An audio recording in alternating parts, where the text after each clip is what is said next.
ಸಾಮಾನ್ಯವಾಗಿ ಏನಾಗುತ್ತೆ, ಕೇವಲ ಜ್ಞಾನ ಆದ ತಕ್ಷಣ ಗಂಧಕುಟಿ ರಚನೆ ಆಗುತ್ತೆ, ಅದಾದ್ಮೇಲೆ ಸಮೋಸರಣದ ರಚನೆ ಆಗುತ್ತೆ, ಅದಾದ್ಮೇಲೆ ದಿವ್ಯಧ್ವನಿ ಹೊರಡುತ್ತೆ. ಆದ್ರೆ ದಿವ್ಯಧ್ವನಿ ಹೊರಡ್ತಾ ಇಲ್ಲ. ಇದು ಒಂದು ಆಶ್ಚರ್ಯದ ಘಟನೆ ಇತ್ತು. ಪ್ರತಿದಿನ ಮುನಿಗಳು, ಶ್ರಾವಕರು, ತಿರೆಂಚಿಗಳು, ದೇವತೆಗಳು ಎಲ್ಲರೂ ಬರ್ತಾ ಇದ್ದಾರೆ. ಆದ್ರೆ ಉಪದೇಶ ಅಂತೂ ಹೊರಡ್ತಾ ಇಲ್ಲ. ಹೊರಡ್ತಾ ಇಲ್ಲ ಅಂತ ಯಾರು ಬರೋದನ್ನ ಬಿಡ್ಲಿಲ್ಲ. 65-66 ದಿನಗಳಾಯ್ತು. 66ನೇ ದಿನಕ್ಕೆ ಹೋಗಿ ಇಂದ್ರನಿಗೆ ವಿಕಲ್ಪ ಬರುತ್ತೆ.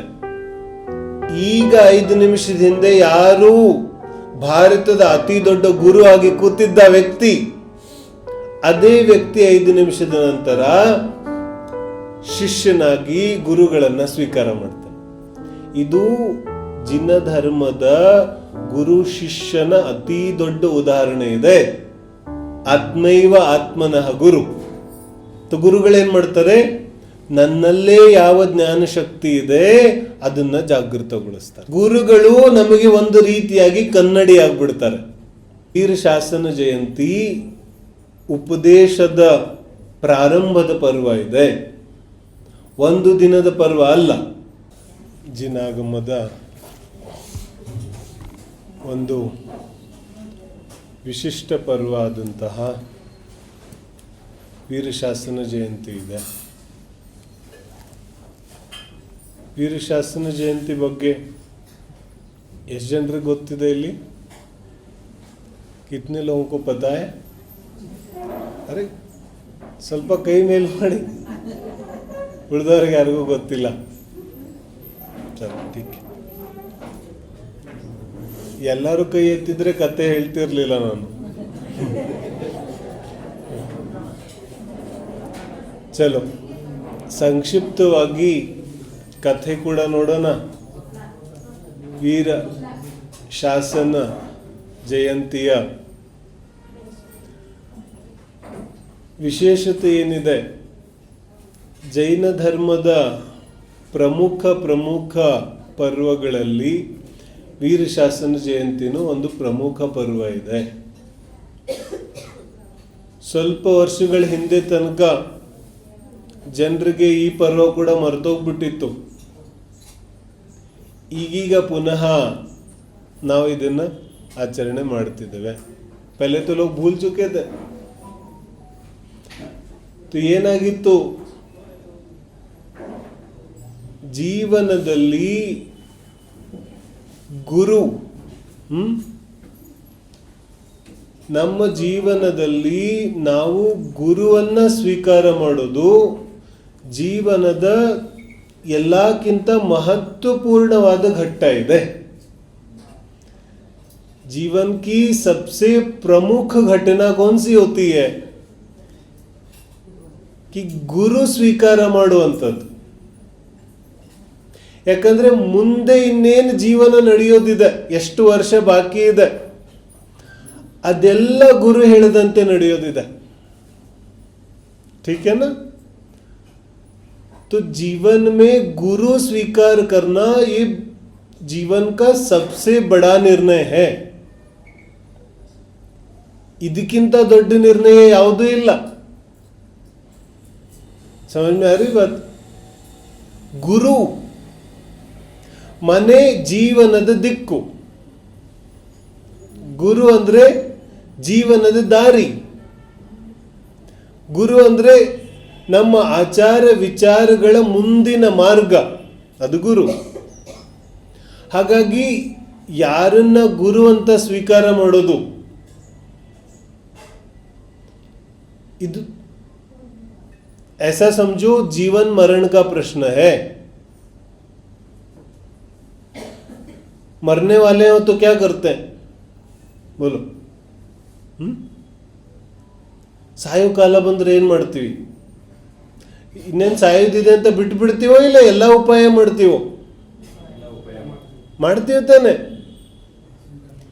ಏನೇನು ಉಪಾಯ ಬೇಕು ಎಲ್ಲ ಮಾಡ್ತೀವಿ. ಸಾಯೋದು ಗೊತ್ತಿದ್ರು ವೆಂಟಿಲೇಟರ್ ಮೇಲೆ ಇಡ್ತೀವಿ. ಗುರು ಆಯ್ಕೆ ಮಾಡೋದಂತೂ ಜೀವನ ಮರಣದ ಪ್ರಶ್ನೆ ಇದೆ. ಒಂದು ಸಲ ನಾವು ಗುರು ಆಯ್ಕೆ ಮಾಡ್ಕೊಂಡ್ಬಿಟ್ರೆ ಇನ್ನ ನೀನು ಜೀವನ ಮಾಡ್ತೀಯೋ ಅಥವಾ ಪ್ರತಿ ಕ್ಷಣ ಮರಣ ಹೊಂದುತ್ತೀಯೋ ಅದು ಈ ನಿರ್ಧಾರದ ಮೇಲೆ ನಿಂತಿದೆ. आगे का जीवन ಸುಖಮಯ ಜೀವನ ಆಗುತ್ತೋ ಅಥವಾ ಭಾವಮರಣದಲ್ಲಿ ಕಳೆದು ಹೋಗುತ್ತೋ ಇದು ನಿರ್ಣಯ ಆಗುತ್ತೆ ಗುರುಗಳ ಸ್ವೀಕಾರ ಆದ್ಮೇಲೆ. ಈಗ ಹೆಂಗಾಗ್ಬಿಟ್ಟಿದೆ, ನಾವು ಯಾರನ್ನು ಬೇಕಾದ್ರೂ ಗುರು ಅಂತ ಕರೆದು ಬಿಡ್ತೀವಿ. ಕ್ಯಾ ಲೌಕಿಕ ಗುರುಗಳ ಪ್ರಶ್ನೆ ಬೇರೆ ಇದೆ, ಲೌಕಿಕ ವ್ಯವಹಾರ ಇದೆ. ಲೇಕಿನ್ ಆಧ್ಯಾತ್ಮಿಕ ಗುರು ಯಾರಿಗಾದ್ರೂ ಗುರು ಅಂತ ಕರೆದು ಬಿಡ್ತೀವಿ. ಐಸಾ ನೈ. ಗುರುಗಳ ಸ್ಥಾನ ಬಹಳ ದೊಡ್ಡದಿದೆ. ಅದಕ್ಕೋಸ್ಕರ ವೀರಶಾಸನ ಜಯಂತಿ ನಾವು ಆಚರಣೆ ಮಾಡ್ತೇವೆ. ऐरे गेरे नत्थु गेरे किसी को भी गुरु बोल देता है.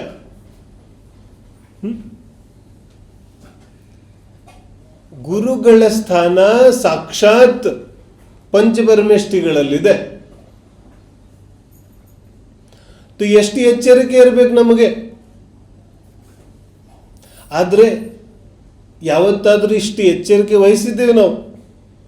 ಸ್ವಲ್ಪ ಎಲ್ಲರೂ ವಿಚಾರ ಮಾಡೋದು. ಗುರು ಅಂದ ತಕ್ಷಣ ಸ್ವೀಕಾರ ಮಾಡಬೇಕು ಮಾಡಬಾರ್ದು ಅಂತ ವಿಚಾರ ಮಾಡಿದ್ದೇವೆ? ವಿಚಾರ ಮಾಡಬೇಕು. ಈ ದಿನ ಏನಾಗಿತ್ತು, ಮಹಾವೀರ ಸ್ವಾಮಿಗೆ ಕೇವಲ ಜ್ಞಾನ ಆಯಿತು ರುಜಿಕುಲ ನದಿ ತಟದಲ್ಲಿ. ಸಾಮಾನ್ಯವಾಗಿ ಏನಾಗುತ್ತೆ, ಕೇವಲ ಜ್ಞಾನ ಆದ ತಕ್ಷಣ ಗಂಧಕುಟಿ ರಚನೆ ಆಗುತ್ತೆ, ಅದಾದ್ಮೇಲೆ ಸಮೋಸರಣದ ರಚನೆ ಆಗುತ್ತೆ, ಅದಾದ್ಮೇಲೆ ದಿವ್ಯಧ್ವನಿ ಹೊರಡುತ್ತೆ. तो गंधकुटी की रचना हुई, समोशरण की रचना हुई, भगवान विराजमान भी हो गए, ಆದ್ರೆ ದಿವ್ಯ ಧ್ವನಿ ಹೊರಡ್ತಾ ಇಲ್ಲ. ಇದು ಒಂದು ಆಶ್ಚರ್ಯದ ಘಟನೆ ಇತ್ತು. ಯಾಕಂದ್ರೆ ಹಿಂದೆಂದೂ ಈ ತರ ಆಗಿಲ್ಲ. 23 ತೀರ್ಥಂಕರು ಹುವೆ, ಆದ್ರೆ ಈ ತರ ಎಂದೂ ಆಗಿಲ್ಲ. ಎಲ್ಲರಿಗೂ ಆಶ್ಚರ್ಯ ಆಗ್ತಾ ಇದೆ. देखो, ಇಂದ್ರನು ಸಮೋಸರಣದ ರಚನೆ ಮಾಡಿದ್ದಾನೆ. ಸಮೋಸರಣ ಬೋಲ್ತೆ, ಸಮೋಶರಣ ನೈ है ना. तो ಸಮೋಸರಣದಲ್ಲಿ ಇಂದ್ರ ರಚನೆ ಮಾಡಿದ್ದಾನೆ. ಎಲ್ಲಾ ಜೀವಿಗಳು ಬಂದು ಕೂತಿದ್ದಾರೆ. ಮತ್ತು ಒಂದು ಸಲ ಅಲ್ಲ, ಒಂದು ದಿನದಲ್ಲಿ 3 ಬಾರಿ 4 ಸಾರಿ ಬಂದು ಕೂತ್ಕೋತಾ ಇದ್ದಾರೆ. ಇನ್ನೇನು ಭಗವಂತನ ಉಪದೇಶ ಸಿಗುತ್ತೆ ಅಂತ. ಆದ್ರೆ ಉಪದೇಶ ಹೊರಡುತ್ತಾ ಇಲ್ಲ. 1 ದಿನ, 2 ದಿನ, 3 ದಿನ, 1 ತಿಂಗಳು ಕಳೆದೋಯ್ತು. ಬೋಲು, 1 ತಿಂಗಳು ಕಳೆದೋಯ್ತು. ಪ್ರತಿದಿನ ಮುನಿಗಳು, ಶ್ರಾವಕರು, ತಿರಂಚಿಗಳು, ದೇವತೆಗಳು ಎಲ್ಲರೂ ಬರ್ತಾ ಇದ್ದಾರೆ. ಆದ್ರೆ ಉಪದೇಶ ಅಂತೂ ಹೊರಡ್ತಾ ಇಲ್ಲ. ಹೊರಡ್ತಾ ಇಲ್ಲ ಅಂತ ಯಾರು ಬರೋದನ್ನ ಬಿಡ್ಲಿಲ್ಲ. ಇನ್ನೇನು 1 ತಿಂಗಳಾಯ್ತು, ಉಪದೇಶ ಅಂತೂ ಹೊರಡ್ತಾ ಇಲ್ಲ. ಕ್ಯಾ ಕರೆಂಗೆ ಜಾಕರ್ಕೆ? ಪ್ರತಿದಿನ ಬರ್ತಾ ಇದ್ರು. ಭಗವಂತನ ದಿವ್ಯ ಧ್ವನಿ ಅಕ್ಷರಾತ್ಮಕವಾಗಿ ಅಂತೂ ಇರೋದೇ ಇಲ್ಲ. ನಿಜವಾದ ಉಪದೇಶ ಅಂತೂ ಮೌನ ಉಪದೇಶ ಇರುತ್ತೆ. ಅಕ್ಷರದಿಂದ ಹೇಳಿದ್ದೆಷ್ಟು ಅರ್ಥ ಆಗುತ್ತೆ ನಮಗೆ. ಮನೇಲಿ ಮಕ್ಕಳಿಗೆ ಬುದ್ಧಿ ಕಲಿಸ್ತೀವಲ್ಲ, तो ಯಾವ ಬುದ್ಧಿ ಕಲಿಸೋದು ಜಾಸ್ತಿ ಪರಿಣಾಮಕಾರಿ ಇರುತ್ತೆ? ಪದೇ ಪದೇ ಕೂರಿಸ್ಕೊಂಡು ಅವನಿಗೆ ಹೇಳಿದ್ರೆ ಕೇಳ್ತಾನೋ ಅಥವಾ ನೀವೇ ಬದಲಾಗ್ಬಿಟ್ರೆ ನಿಮ್ಮನ್ನು ನೋಡಿ ಕಲ್ತು ಬಿಡ್ತಾನೋ? बोलो कौन सा परिणामकारी है? समझ में आ रहा है ना? तुम बोलते रहो 1000 बार, डांटते रहो, कौन सुनने वाला है? ಭಾರತದಲ್ಲಿ ಎಲ್ಲ ತಂದೆ ತಾಯಿಗಳದ್ದು ಇದೇ ಕಂಪ್ಲೇಂಟ್ ಇದೆ, ಮಕ್ಕಳು ಮಾತು ಕೇಳೋದಿಲ್ಲ. ನೀವು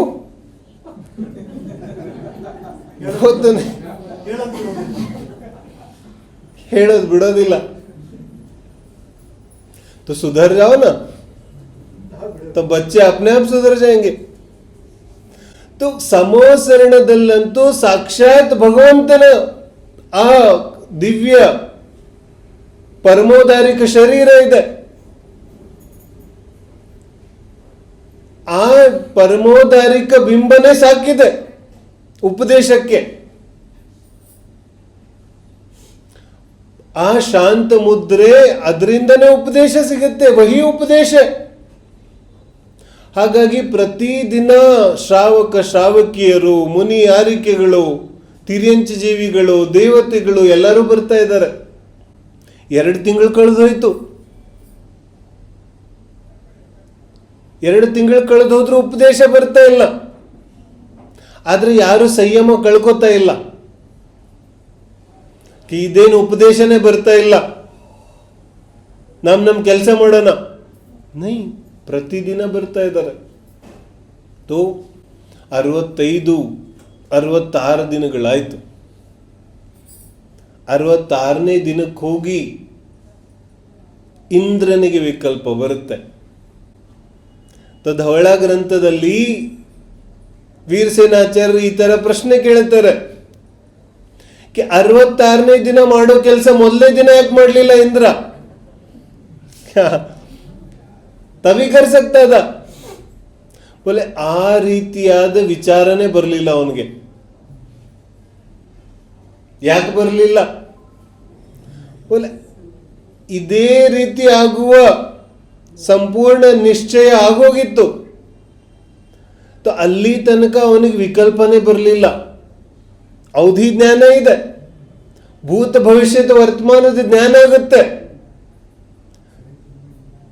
ಇದು ಜ್ಞಾನ ಆಗ್ಲಿಲ್ಲ. 66 ದಿನ ಆಗೋದಿಲ್ಲ, 66ನೇ ದಿನ ಸಮೋಸರಣ ರಚನೆ ಮಾಡೋಣ. ಇವಾಗಿಂದ ಯಾಕೆ ಮಾಡೋದು? ऐसा नहीं लगा उसको. बोलते हैं विचार आए तब तो करे, विचार ही नहीं आए. ನಮಗೂ ಆಗುತ್ತೆ ತಾನೆ ಈ ತರ. ಯಾವುದೋ ಕೆಲಸ ಮಾಡ್ತಾ ಇರ್ತೀವಿ, ಮತ್ ಈ ಕೆಲಸ ಅಂತೂ 5 ನಿಮಿಷದಲ್ಲಿ ಮುಗಿದೋಗಿರುತ್ತೆ.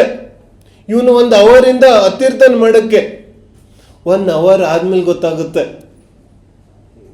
5 ನಿಮಿಷದಲ್ಲಿ ಮುಗಿತಾ ಇತ್ತು. ಆದ್ರೆ 1 ಅವರ್ ಆದ್ಮೇಲೆ ನೆನಪಿಗೆ ಬರುತ್ತೆ.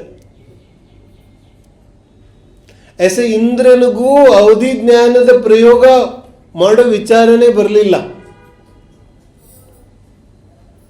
66ನೇ ದಿನ ವಿಚಾರ ಬರುತ್ತೆ, ಅವಧಿ ಜ್ಞಾನದಲ್ಲಿ ಗೊತ್ತಾಗುತ್ತೆ. ಸಮೋಸರಣದಲ್ಲಂತೂ ಗಣಧರನೇ ಇಲ್ಲ. ಗಣಧರ ಇಲ್ಲದೆ ಹೋದ್ರೆ ಸಮೋಸರಣದಲ್ಲಿ ಉಪದೇಶ ಗ್ರಹಿಕೆ ಮಾಡೋರು ಯಾರು? ಜैसे ದ್ವಾದಶಾಂಗ ಜಿನ್ವಾಣಿ ಇದೆ. ಆ ಜ್ಞಾನವನ್ನ ಗ್ರಹಿಸೋ ಶಕ್ತಿನೂ ಬೇಕಲ್ಲ. बोलते ना शेरनी का दूध तो कोई शूरवीर ही बचा सकता है.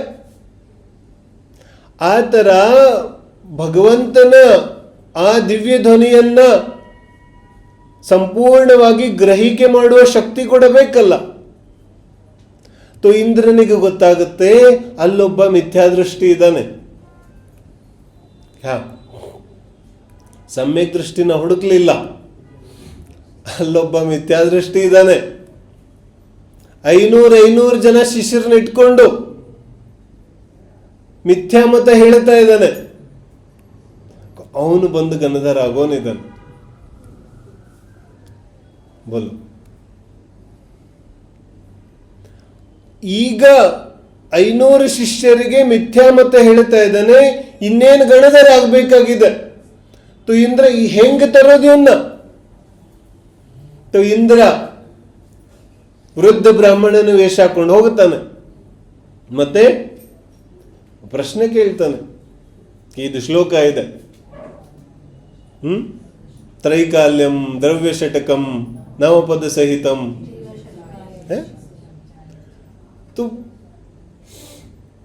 ಗೌತಮ ಆ ದೊಡ್ಡ ವಿದ್ವಾಂಸನಿಗೆ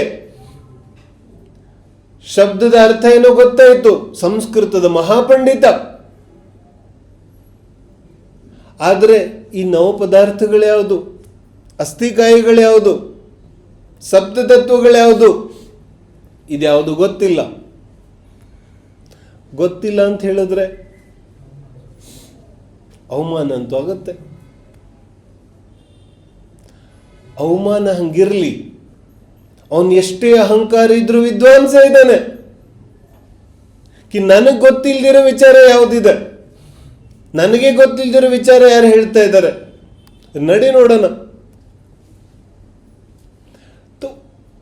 ಮಹಾವೀರ ಸ್ವಾಮಿ ಹತ್ರ ಗೌತಮ ಆ ಬ್ರಾಹ್ಮಣ ಸಮೋಸರಣದ ಕಡೆ ಬರ್ತಾನೆ.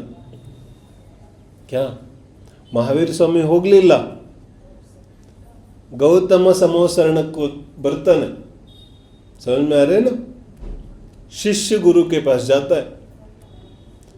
तो ಬಂದ ತಕ್ಷಣ ಏನಾಗುತ್ತೆ, ಈಗೋ ಸಮೋಸರಣದ ಮಾನಸ್ತಂಭವನ್ನು ನೋಡಿ ಮೊದಲಂತೂ ಜ್ಞಾನದ ಎಲ್ಲ ಅಹಂಕಾರ ಹೊಟ್ಟೋಗ್ಬಿಡುತ್ತೆ. ಯಾಕಂದ್ರೆ ಜ್ಞಾನದ ಅಹಂಕಾರ ತುಂಬಾ ದೊಡ್ಡ ಅಹಂಕಾರ ಇದೆ. ನನಗೆಲ್ಲ ಅರ್ಥ ಆಗುತ್ತೆ, ನನಗೆ ಬುದ್ಧಿ ಹೇಳೋ ಅಗತ್ಯ ಯಾರಿಗೂ ಇಲ್ಲ. ಇದು ಗೌತಮಂದು ಒಬ್ಬಂದೇ ಸಮಸ್ಯೆ ಇಲ್ಲ, हम सबको ऐसे ही लगता है. क्या मुझे मत बताओ, पता है मुझे सब. क्या अपना देखो, सबको ऐसे ही लगता है. तो गौतम को भी ऐसे ही लगता था. आದ್ರೆ ಚತುರ್ಮುಖ ಬಿಂಬ ಹೊಂದಿದಂತಹ ಮಾನಸ್ತಂಭ ನೋಡಿ ಜ್ಞಾನದ ಅಹಂಕಾರ ಎಲ್ಲ ಚೂರು ಚೂರು ಆಗೋಯ್ತು. ಇದೆಲ್ಲಿ ಬಂದಿದ್ದೀನಿ ನಾನೇನೋ ಅಂದ್ಕೋತಾ ಇದ್ದೆ ನಾನೇ ದೊಡ್ಡ ಜ್ಞಾನಿ ಇದ್ದೀನಿ ಅಂತ. ಇಲ್ಲಂತೂ ಸಂಪೂರ್ಣ ವಾತಾವರಣನೇ ಬೇರೆ ಇದೆ. ತುದೇಹೋ ಮಾನ ಹೊರಟೋಯ್ತು. ಮುಂದೆ ಸಮೋಷರಣದಲ್ಲಿ 8 ಭೂಮಿಗಳಿರುತ್ತಲ್ಲ, 8ನೇ ಭೂಮಿಗೆ ಹೋದ ಸಮೋಷರಣ ರಚನೆ ಆಗಿದೆ.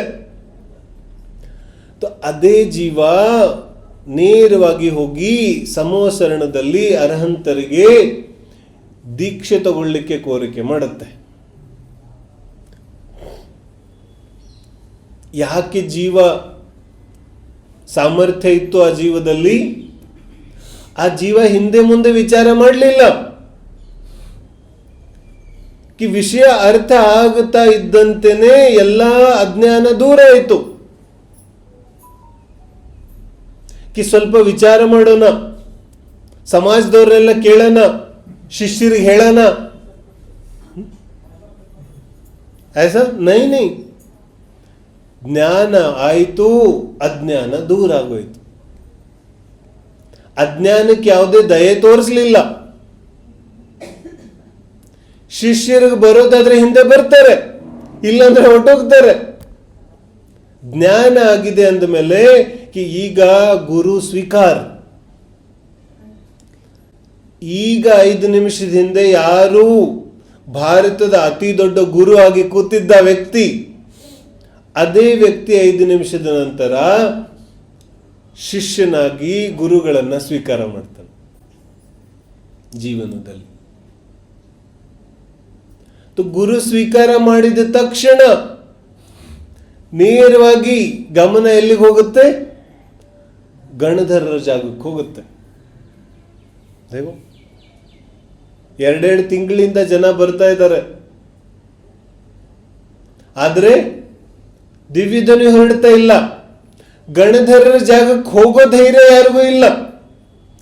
ಈ ಜೀವ ದಿಗಂಬರ ಆಗಿ ನೇರವಾಗಿ ಗಣಧರ ಜಾಗಕ್ಕೆ ಹೋಗುತ್ತೆ. ಹೋಗುತ್ತಾ ಇದ್ದಂತೆ ದಿವ್ಯ ಧ್ವನಿ ಪ್ರಾರಂಭ ಆಗುತ್ತೆ. ಇದು ಜಿನ ಧರ್ಮದ ಗುರು ಶಿಷ್ಯನ ಅತಿ ದೊಡ್ಡ ಉದಾಹರಣೆ ಇದೆ. ಯಾರಾದ್ರೂ ಜಿನ ಧರ್ಮದಲ್ಲಿ ಗುರು ಶಿಷ್ಯನ ಸ್ವರೂಪ ಏನಿದೆ ಅಂತ ಕೇಳಿದ್ರೆ ನಮಗೆಲ್ಲಕ್ಕಿಂತ ದೊಡ್ಡ ಉದಾಹರಣೆ ಇದೆ ಮಹಾವೀರ ಸ್ವಾಮಿ, ಗೌತಮ ಸ್ವಾಮಿ. ಹೇಗಿರ್ತಾರೆ ಗುರು ಶಿಷ್ಯ? ಕನ್ನಡಿ ಅಂತ ಇರ್ತಾರೆ. ಶಿಷ್ಯನಿಗೆ ಎಲ್ಲಿ ತನ್ನ ಸ್ವರೂಪ ಕಾಣಿಸುತ್ತೆ ಅದೇ ನಿಜವಾದ ಗುರು. ಗಣಧರರ ಜಾಗದಲ್ಲಿ ಬಂದು ಕುಳಿತಿದ್ದ ತಕ್ಷಣ ಶಾಸನ ಪ್ರಾರಂಭ ಆಗುತ್ತೆ. ಅದಕ್ಕೆ ವೀರ ಶಾಸನ ಅಂತೀವಿ. ಶಾಸನ ಅಂದ್ರೆ ಏನು? शासन बोलते ना, अभी किसका शासन चल रहा है? महावीर स्वामी का शासन चल रहा है, बीजेपी का तो नहीं चल रहा. महावीर शासन चल रहा है.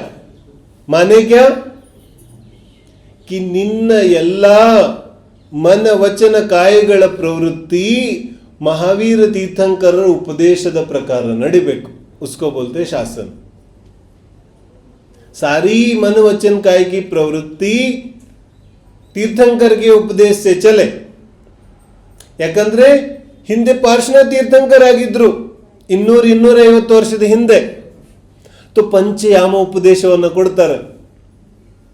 ಪತೆ पंच अणुवृत महावृत. ಅದಕ್ಕಿಂತ ಹಿಂದೆ ಹೋದ್ರೆ ಏನೂ ಇಲ್ಲ, ಒಂದು ಸಾಮಾಯಿಕದ ಉಪದೇಶ ಇದೆ. ಅಲ್ಲಿ ಮೂಲ ಗುಣಗಳು ಇಲ್ಲ, ಅನುವೃತ್ತ ಮಹಾವೃತಗಳು ಇಲ್ಲ, ಏನೂ ಇಲ್ಲ. ಯಾಕಿಲ್ಲ? ಮೂಲಾಚಾರ ಹೇಳುತ್ತೆ 2ನೇ ತೀರ್ಥಂಕರರಿಂದ 22ನೇ ತೀರ್ಥಂಕರವರೆಗೆ ಜೀವಿಗಳ ಅತ್ಯಂತ ಸರಳ ಭಾವಗಳಿದ್ದು. ಹೇಳಿದ ತಕ್ಷಣ ಅರ್ಥ ಆಗ್ತಿತ್ತು. ಆದರೆ 23-24 ತನಕ ಬರೋ ತನಕ ಕುಟಿಲ ಪರಿಣಾಮಿ ಆಗ್ಬಿಟ್ಟಿದ್ದ ಇವನು. ಹಾಗಾಗಿ ಇವನಿಗೆ ಸಾಮಾಯಿಕವನ್ನ ಬಿಡಿಸಿ ಮತ್ತೆ ಅಣುವೃತ ಮಹಾವೃತ ಇದನ್ನೆಲ್ಲ ಹೇಳಬೇಕಾಯ್ತು. ಇದು ಶಾಸನ ಇದೆ, ಇದಕ್ಕೆ ಶಾಸನ ಅಂತ ಕರೀತಾರೆ. ಮೊದಲು ಅಭೇದ ಉಪದೇಶ ಇತ್ತು, ನಂತರ ಜೀವಿಗಳ ಪರಿಣಾಮ ಕುಟಿಲ ಆದ್ಮೇಲೆ ಭೇದ ಮಾಡಿ ಹೇಳಿದ್ರು. ಅಹಿಂಸಾ ಅಂದ ತಕ್ಷಣ ಮೊದಲು ಅರ್ಥ ಆಗ್ತಾ ಇತ್ತು, ಆದ್ರೆ ಇಲ್ಲಿಯವನಿಗೆ ಅಹಿಂಸಾ ಅಂದ್ರೆ ಅರ್ಥ ಆಗೋದಿಲ್ಲ. ಇವನಿಗೆ ಮತ್ತೆ ಬಿಡಿಸಿ ಹೇಳಬೇಕಾಗುತ್ತೆ. ಅಚೌರ್ಯ, ಸತ್ಯ, ಬ್ರಹ್ಮಚರ್ಯ ಬಿಡಿಸಿ ಹೇಳಬೇಕಾಗುತ್ತೆ. ಎಲ್ಲ ಒಟ್ಟುಗೂಡಿಸಿದ್ರೆ ಒಂದು ಅಹಿಂಸೆ ಇದೆ. इस तरह से महावीर स्वामी का शासन प्रारंभ हुआ. तो ದಿವ್ಯ ಧ್ವನಿ ಹೊರಡಿದ ಮೊದಲನೇ ದಿನ ಇವತ್ತು. ಹಾಗಾಗಿ ನಾವು ವೀರ ಶಾಸನ ಜಯಂತಿಯನ್ನು ಆಚರಣೆ ಮಾಡ್ತೇವೆ. ನಮಗೆ ಉಪದೇಶ ಸಿಕ್ಕಿದ ಕಾಲ ಇದು. ಈ ಉಪದೇಶ ಸಿಗದೆ ಹೋಗಿದ್ದಿದ್ರೆ ನಮ್ಮ ಕಲ್ಯಾಣ ಇಲ್ಲ ಆಗ್ತಿತ್ತು. ಹಾಗಾದ್ರೆ ಯಾವ ರೀತಿ ಗೌತಮ ಸ್ವಾಮಿ ಆಚರಣೆ ಮಾಡುತ್ತಿದ್ದ, ಗುರುಗಳ ಸ್ವೀಕಾರ ಮಾಡ್ದ, ಆ ಥರ ಮಾಡೋದಿದೆ. ಇವತ್ತು ಒಂದು ದಿನ ವೀರ ಶಾಸನ ಜಯಂತಿ ಇಲ್ಲ. जैसे एनिवर्सरी आती है ना कि बर्थडे आता है, ऐसा नहीं. ಅದನ್ನ ಒಂದು ದಿನ ಮಾಡಿದ್ರೆ ತೊಂದರೆ ಇಲ್ಲ. ಕ್ಯಾ ಪ್ರತಿದಿನ ಮಾಡಿದ್ರೆ ಸಮಸ್ಯೆ ಆಗ್ಬಿಡುತ್ತೆ. ಪ್ರತಿದಿನ ಅದನ್ನು ಮಾಡೋ ಅಗತ್ಯ ಇಲ್ಲ. ಆದ್ರೆ ವೀರ ಶಾಸನ ಜಯಂತಿಯಲ್ದು ಗುರುಗಳ ಸ್ವೀಕಾರ ಇದೆ. ಗುರು ಸ್ವೀಕಾರ, ಗುರುಗಳ ನೆನಪು ಒಂದೇ ದಿನ ಮಾಡ್ತೀಯೇನು? ಇವತ್ತು ವೀರ ಶಾಸನ ಜಯಂತಿ ಇದೆ, ನಾಳೆ ಎಲ್ಲ ಮರ್ತು ಬಿಟ್ರೆ ಅರೆ ಒಂದು ಸಲ ಗುರುಗಳ ಸ್ವೀಕಾರ ಆಯ್ತು ಅಂದ್ರೆ ಸಮೋಶರಣ ಬಿಟ್ಟು ಹೋಗ್ಲಿಲ್ಲ ಗೌತಮ ಸ್ವಾಮಿ. ಕಿ ವಾಪಸ್ ಸ್ವಲ್ಪ ಶಿಷ್ಯರನ್ನ ನೋಡ್ಕೊಂಡ್ ಬರ್ತೀನಿ ಅಂತ. ಅದಕ್ಕೆ ಗುರುಗಳ ಸ್ವೀಕಾರ ಅಂತವೆ. ಪ್ರತಿದಿನ ಪ್ರತಿ ಸಮಯ ಗುರುಗಳ ಯಾವ ಸಾನ್ನಿಧ್ಯ ಇದೆ ಆ ಸಾನ್ನಿಧ್ಯ ಪ್ರತಿದಿನ ಇರ್ಬೇಕು ತಾನೆ. ऐसा गुरु का सानिध्य प्रतिदिन मिलता रहे. तो ಅದೇ ದಿವ್ಯ ಧ್ವನಿ ಉಪದೇಶದಲ್ಲಿ ಅದೇ ಗುರುಗಳು ಸಾಕ್ಷಾತ್ ಅರಹಂತ ಪರಮೇಷ್ಠಿ ಏನು ಹೇಳ್ತಾರೆ? ನಾವೆಲ್ಲ ಇಷ್ಟೋಪದೇಶ ಓದಿದ್ವಲ್ಲ, ಅದರಲ್ಲೊಂದು ಶ್ಲೋಕ ಬಂದಿತ್ತು, ಆತ್ಮೈವ ಆತ್ಮನಃ ಗುರು. ಆತ್ಮೈವ ಆತ್ಮನಃ ಗುರು. ಆತ್ಮನಿಗೆ ಗುರು ಯಾರಿದ್ದಾರೆ? ಗುರು ನಿಜವಾಗ್ಲೂ ಯಾವುದೇ ವ್ಯಕ್ತಿಯ ಹೆಸರಲ್ಲ.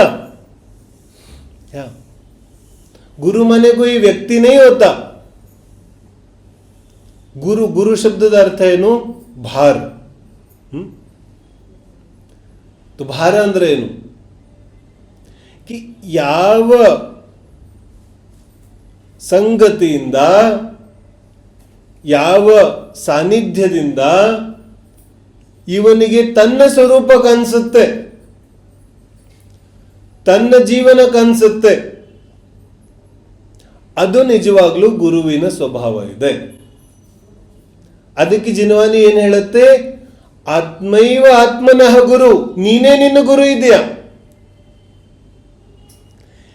ಯಾರು ತನ್ನಲ್ಲಿ ತಾನು ಗಂಭೀರ ಆಗುತ್ತಾನೆ, ತನ್ನ ದುಃಖಗಳ ಬಗ್ಗೆ, ತನ್ನ ಭೋಗದ ಬಗ್ಗೆ, ತನ್ನ ಈ ದರಿದ್ರ ಜೀವನದ ಬಗ್ಗೆ ಯಾವ ವ್ಯಕ್ತಿ ಗಂಭೀರ ಆಗುತ್ತಾನೆ, ಅವನಿಗೆ ಬಾಹ್ಯದಲ್ಲೂ ಗುರುಗಳು ಸಿಗುವಂತಹ ಸಾಧ್ಯತೆ ಇದೆ. क्या जो व्यक्ति स्वयं ही अपने दुख के प्रति गंभीर नहीं है, उसको बाहर भी गुरु नहीं मिलते. ಅಂತಹ ವ್ಯಕ್ತಿ ಗುರುಗಳ ಆಯ್ಕೆ ಮಾಡಿದಾಗ ಆ ಗುರುನ ಹೇಗಿರ್ತಾನೆ? ಇವನ್ ತರನೇ ಇರ್ತಾನೆ. ಯಾವ ತರ ನಾನು, ಅದೇ ತರ ನನ್ನ ಗುರು. ನನಗೆ ಸಂಸಾರದ ದುಃಖದಿಂದ ಸಮಸ್ಯೆ ಇದ್ರೆ, ನಾನು ಬಂಧನಗಳಿಂದ ಮುಕ್ತಿಯ ಅಭಿಲಾಷೆ ಹೊಂದಿದ್ರೆ, ನನ್ನ ಗುರು ಕೂಡ ನನ್ನನ್ನ ಬಂಧನದಿಂದ ಮುಕ್ತಗೊಳಿಸುವಂತಹ ಗುರು ಆಗ್ತಾರೆ. ನನಗೆ ಬಂಧನದಿಂದ ಮುಕ್ತ ಆಗೋದಿಲ್ಲ, ನನಗೆ ನನ್ನ ದೇಹ ಇಂದ್ರಿಯಗಳ ಬಂಧನದಿಂದ ಏನೋ ಸಮಸ್ಯೆ ಇಲ್ಲ. ಇಂತಹ ವ್ಯಕ್ತಿ ಗುರುಗಳ ಆಯ್ಕೆ ಮಾಡಿದ್ರೆ ಆ ಗುರು ಕೂಡ ಹಾಗೆ ಇರ್ತಾನೆ.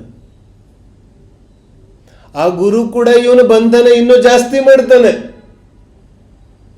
ಆ ಗುರು ಕೂಡ ಇವನ ಭೋಗಾಭಿಲಾಷೆ ಮತ್ತಷ್ಟು ಜಾಸ್ತಿ ಮಾಡ್ತಾನೆ.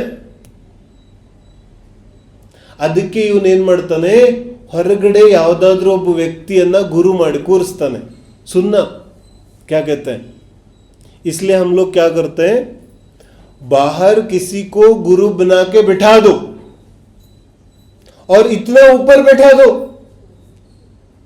कि छू नहीं पाओ. क्या तो ಏನಾಗುತ್ತೆ ಅದರಿಂದ? कि अब देखो, संसार पार करना तो गुरु का काम है. नैया तो पार गुरु ही लगाएंगे. तुम क्या करोगे? तुम क्या करोगे? पार माडो ಕೆಲಸ ಅಂತೂ ಗುರುಗಳದ್ದಿದೆ. भरपूर सुखी कर दोगे तुम, ये सोचे सन्मुख खड़ा रहा. तो खड़े रहो, कब सुखी होगे? बोलो, कितने दिन खड़गासन पद्मासन लगाओगे तो सुखी हो जाओगे? भाई, ನಾನು ಪ್ರಯತ್ನ ಮಾಡಬೇಕಲ್ಲ. ನಾನು ಪ್ರಯತ್ನ ಮಾಡಿದ್ರೆ ನನಗೆ ಹೊರಗಡೆ ಕೂಡ ಗುರುಗಳ, ನಿಜವಾದ ಗುರುಗಳ ಸಮಾಗಮ ಸಿಗಕ್ಕೆ ಸಾಧ್ಯ ಇದೆ. ಸೋಚೋ, ದಾರಿಯಲ್ಲಿ ಇಬ್ಬರು ಹೋಗ್ತಾ ಇದ್ದಾರೆ. ಒಬ್ಬ ವ್ಯಕ್ತಿ ತುಂಬಾ ಕಷ್ಟಪಡ್ತಾ ಇದ್ದಾನೆ, ಮತ್ತು ಅವನು ಬಂದು ಸಹಾಯ ಕೇಳ್ತಾನೆ. ಇನ್ನೊಬ್ಬ ಲೇಜಿ ಫೆಲೋ, ಏನು ಕೆಲಸ ಮಾಡೋದಿಲ್ಲ, ಪಡ, ಅವನು ಬಂದು ಸಹಾಯ ಕೇಳ್ತಾನೆ. ಯಾರಿಗೆ ಸಹಾಯ ಸಿಗುತ್ತೆ? ಬೋಲೋ, सहाय ಯಾರಿಗೆ ಸಿಗಕ್ಕೆ ಸಾಧ್ಯ ಇದೆ? जो थोड़ा बहुत तो पुरुषार्थ करता हो. ಏನೂ ಮಾಡದೆ ಅವನು ಬಿದ್ದಿದ್ದಾನೆ, ಅವನಿಗೆ ಹೊರಗಡೆ ಸಹಾಯನೂ ಸಿಗೋದಿಲ್ಲ. ಯಾವ ವ್ಯಕ್ತಿ ಸ್ವಲ್ಪ ಪ್ರಯತ್ನ ಮಾಡ್ತಾನೆ ಅವನಿಗೆ ಸಿಗುತ್ತೆ. तो ಗೌತಮ ಸ್ವಾಮಿ ಕೂಡ ತನ್ನ ಅಹಂಕಾರವನ್ನ ಬಿಟ್ಟು, ತನ್ನ ಶಿಷ್ಯ ವೃಂದವನ್ನ ಬಿಟ್ಟು महावीर स्वामी तनक ಬಂದ್ರು ತಾನೆ. कि मैं नहीं आता, बुलाओ आपके महावीर स्वामी को. तो गणधर बन सकते थे क्या? नहीं. ಪುರುಷಾರ್ಥ ಸ್ವತಃ ಮಾಡಬೇಕಾಗುತ್ತೆ. ಎಲ್ಲ ಅಹಂಕಾರವನ್ನ ಬಿಟ್ಟು, ಎಲ್ಲ ಕ್ರೋಧಾದಿ ಕಷಾಯಗಳನ್ನು ಬಿಟ್ಟು, ಎಲ್ಲ ರೀತಿಯಾದ ಸ್ವಾರ್ಥಗಳನ್ನು ಬಿಟ್ಟು ಯಾವಾಗ ಜಿನವಾನಿ ಆಶ್ರಯಕ್ಕೆ ಬರ್ತಾನೆ, ಪುರುಷಾರ್ಥ ಮಾಡ್ತಾನೆ, ಆ ಜೀವಕ್ಕೆ ಹೊರಗಡೆನೂ ನಿಜವಾದ ಗುರು ಸಿಗೋ ಸಾಧ್ಯತೆ ಇದೆ. ಮೊದಲಂತೂ ತಾನು ಪ್ರಯತ್ನ ಮಾಡಬೇಕಲ್ಲ. ಆವಾಗ ಗುರುಗಳು ಬರ್ತಾರಲ್ಲ, ಗುರು ಕ್ಯಾ ಕರ್ತೆ ಫಿರ್? ಜಗ್ ಕೋ ದೇ ದಿ ಜಗ್ ಕಿ ನಿಧಿಯ. तो ಗುರುಗಳೇನ್ ಮಾಡ್ತಾರೆ? ನನ್ನಲ್ಲೇ ಯಾವ ಜ್ಞಾನ ಶಕ್ತಿ ಇದೆ ಅದನ್ನ ಜಾಗೃತಗೊಳಿಸ್ತಾರೆ. ಮನೆ ಕ್ಯಾ? ಮನೆ ಗುರುಗಳು ನಮಗೆ ಒಂದು ರೀತಿಯಾಗಿ ಕನ್ನಡಿ ಆಗ್ಬಿಡ್ತಾರೆ. जैसे आईना हो, हम घर पे कितना बड़ा आईना रखना पसंद करते हैं. ಮನೆ ತುಂಬ ಎಲ್ಲ ಕನ್ನಡಿ ಇಡ್ಲಿಕ್ಕೆ ಯಾರಿಗೆ ಇಷ್ಟ ಇದೆ? ಮನೆ ತುಂಬ ಫೋಟೋಗಳು ಹಾಕ್ಬಿಡ್ಬೋದು, ಆದ್ರೆ ಕನ್ನಡಿ ಹಾಕೋತೀವೇನು? हर जगह आईना कौन लगाना चाहता है? क्यों? फिर खुद ही डर जाएगा. ಇವನ ಕೋಪದ ಮುಖ, ಇವನ ಭೋಗ ಆಕಾಂಕ್ಷೆಯ ಮುಖ, ಇವನ ರಾಗದ್ವೇಷದ ಮುಖಗಳು ಎಲ್ಲ ಕನ್ನಡಿಯಲ್ಲಿ ಕಾಣಿಸಕ್ಕೆ ಶುರು ಆಗುತ್ತೆ. ಒಂದೇ ಕಡೆ ಕನ್ನಡಿ ಇಟ್ಟಾಗ ತಯಾರಾಗುವಾಗ ನಗ್ನಗ್ತಾ ತಯಾರಾಗಿ ಬಂದ್ಬಿಡ್ತಾನೆ. लेकिन दिन भर अपना चेहरा दिखाई देने लगे तो बोलो क्या हो?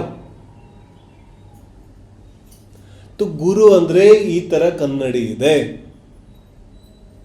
ನನ್ನೊಳಗಡೆನೆ ನಾನು ಕನ್ನಡಿಯನ್ನ ಸೃಷ್ಟಿ ಮಾಡಿಕೊಂಡ್ರೆ ಮಾತ್ರ ಕಲ್ಯಾಣ ಆಗುತ್ತೆ.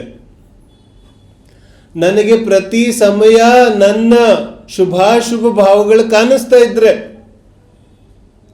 ನನಗೆ ಪ್ರತಿ ಸಮಯ ನನ್ನ ಜೀವನ ನನಗೆ ಕಾಣಿಸ್ತಾ ಇದ್ರೆ, ಆವಾಗ ಗುರುಗಳಿಂದ ಏನಾದರೂ ಪ್ರಯೋಜನ ಆಗುತ್ತೆ.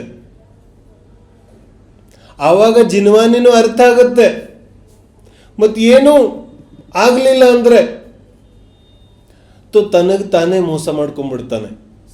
ಹೊರಗಡೆ ಯಾವುದೋ ಒಬ್ಬ ಗುರುವನ್ನ ಹುಡುಕಿ ಅಲ್ಲಿ ಮೇಲೆ ಇಟ್ಟು ಬಿಡ್ತಾನೆ. ಮತ್ತೇನು ಹೇಳ್ತಾನೆ? अपना तो कुछ नहीं है, गुरुजी जैसा करते हैं वैसा कर लेते हैं, अपना कुछ नहीं है. तो ಸ್ವಂತ ಪ್ರಯತ್ನವನ್ನ ದೂರ ಮಾಡುವಂತಹ ತಯಾರಿ ನಡೀತಾ ಇದೆ. ಒಂದು हम आह्वान स्थापना सन्निधिकरण करते हैं ना, कहाँ करते हैं? अपने हृदय में. अब तो बसाना चाहिए ना. अपने हृदय में बसाओगे, आईना बनाओगे, उसमें देखोगे, तब तो देवशास्त्र गुरु काम आएंगे. बाहर नहीं पूज्य पूज्य वहीं रखोगे तो. ಅದಕ್ಕೆ ಪೂಜೆ ಮಾಡೋಕ್ಕಿಂತ ಮುಂಚೆ ಆಹ್ವಾನ ಸ್ಥಾಪನಾ ಕ್ಯೂ करते हैं? कि ಎಲ್ಲಿದೆ ಜಿನಬಿಂಬ ಅಲ್ಲೇ ಇದ್ರೆ ನಿನಗೆ ಪೂಜೆಯಿಂದ ಏನೂ ಲಾಭ ಆಗೋದಿಲ್ಲ. ಪೂಜೆ ಮಾಡೋಕ್ಕಿಂತ ಮುಂಚೆ ಆಹ್ವಾನ ಮಾಡು, ಸ್ಥಾಪನೆ ಮಾಡು, ನಿನ್ನ ಹೃದಯದಲ್ಲಿ ಸ್ಥಾಪನೆ ಮಾಡು. ಆಗ ಪೂಜೆ ಪ್ರಾರಂಭ ಆಗುತ್ತೆ. ಆಗ ಅದರಿಂದ ನಿನಗೇನಾದರೂ ಲಾಭ ಆಗುತ್ತೆ.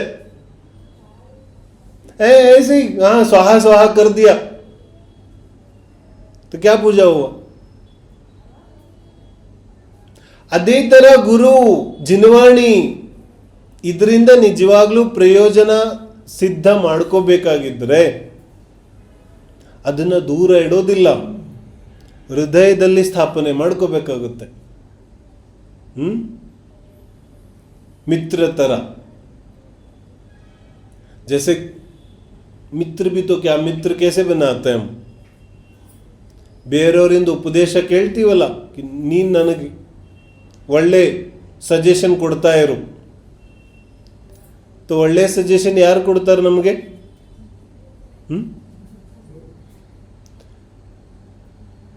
ನಮ್ಮ ಸುತ್ತಮುತ್ತ ಕುಟುಂಬ ಆಗಲಿ ಸ್ನೇಹಿತರಾಗಲಿ ಎಲ್ಲರಿಗೂ ಗೊತ್ತಿರುತ್ತೆ ಯಾರ ಮುಂದೆ ಏನು ಮಾತಾಡಬೇಕು ಅಂತ. ಗೊತ್ತಿರುತ್ತೆ ಇಲ್ವೋ? पता है ना पिताजी के सामने क्या बोलना है? पता है कि नहीं? पता है? और बच्चे के सामने क्या बोलना है? तो ಮೊದಲೇ ಡಿಸೈಡ್ ಮಾಡ್ಕೋತಿದ್ದೀವಿ ತಾನೆ, इतना ही बोलना है, इससे आगे नहीं बोलना, बात बिगड़ जाएगी. तो फिर सच्चा उपदेश मिलेगा कहाँ? ये रूठ जाएंगे हम, इससे ज्यादा कुछ बात नहीं करेंगे. क्यों? कि सत्य ಹೇಳ್ಬಿಟ್ರೆ ಎಲ್ಲರಿಗೂ ಬೇಜಾರಾಗ್ಬಿಡುತ್ತೆ. तो ಸತ್ಯ ನಾವು ಮುಚ್ಚಿಟ್ಬಿಡ್ತೀವಿ, ನಾವು ಹೇಳೋದಿಲ್ಲ, ನಾವು ಕೇಳೋದು ಇಲ್ಲ. ಹಾಗಾಗಿ ನಮಗೆ ಗುರುಗಳ ಉಪದೇಶ ಸಿಗೋದೇ ಇಲ್ಲ. ಉಪದೇಶ ಇದೆ ಆದರೆ ನಮಗೆ ಸಿಗೋದಿಲ್ಲ. ಉಪದೇಶ ತೋ ಅನಾದಿಕಾಲ ಸೆ ಹೈ, ಆದರೆ ಉಪದೇಶ ಇದ್ರೂ ನಮಗೂ ಉಪದೇಶ ಸಿಗೋದಿಲ್ಲ. ಗ್ರಂಥ ಇಲ್ವೇನು? षटखंडागम नहीं था, पंचपरमागम नहीं थे. ಇದಂತೂ 1000-2000 ವರ್ಷಗಳಿಂದಿದೆ. ಆದರೆ ಎಷ್ಟು ಜೀವಿಗಳಿಗೆ ಉಪದೇಶ ಸಿಕ್ತು? ಯಾವ ಜೀವ ಪುರುಷಾರ್ಥ ಮಾಡ್ತಾನೆ ಆ ಜೀವಕ್ಕೆ ಉಪದೇಶ ಸಿಗುತ್ತೆ. ಹೊರಗಡೆ ಇರೋ ಗುರು ಒಂದು ತರ ಸಾಧನ ನಿನ್ನ ಸಾಧ್ಯದ ತನಕ ತಲುಪಕ್ಕೆ. जैसे रेलवे स्टेशन ಅಲ್ಲಿ ಹೋದಾಗ बोले नागपुर चली गई क्या क्या कि ಬೆಂಗಳೂರು ಹೋಯ್ತು, ಮೈಸೂರು ರೈಲ್ವೆ ಸ್ಟೇಷನ್ ಅಲ್ಲಿ ಇದ್ದಾನೆ, ಏನು ಹೇಳ್ತಿದ್ದಾನೆ? ಬೆಂಗಳೂರು ಹೋಯ್ತಾ? ಬೆಂಗಳೂರು ಹೆಂಗೆ ಹೋಗುತ್ತೆ? ಮನೆ ಬೆಂಗಳೂರು ಟ್ರೈನ್ ಹೋಯ್ತಾ ಅಂತ. ಆದರೆ ವ್ಯವಹಾರದಿಂದ ಆ ಟ್ರೈನ್ ಬೆಂಗಳೂರಿಗೆ ಹೋಗುತ್ತೆ ಅಂತ ತಿಳಿದೇನಂತೀವಿ, ಅದಕ್ಕೂ ಬೆಂಗಳೂರು ಅಂತ ಕರೆದು ಬಿಡ್ತೀವಿ. ಹಾಗೆ ಯಾವ ಗುರುಗಳ ನಿಮಿತ್ತದಿಂದ ಮೋಕ್ಷ ಮಾರ್ಗ ಸಿಗುತ್ತೆ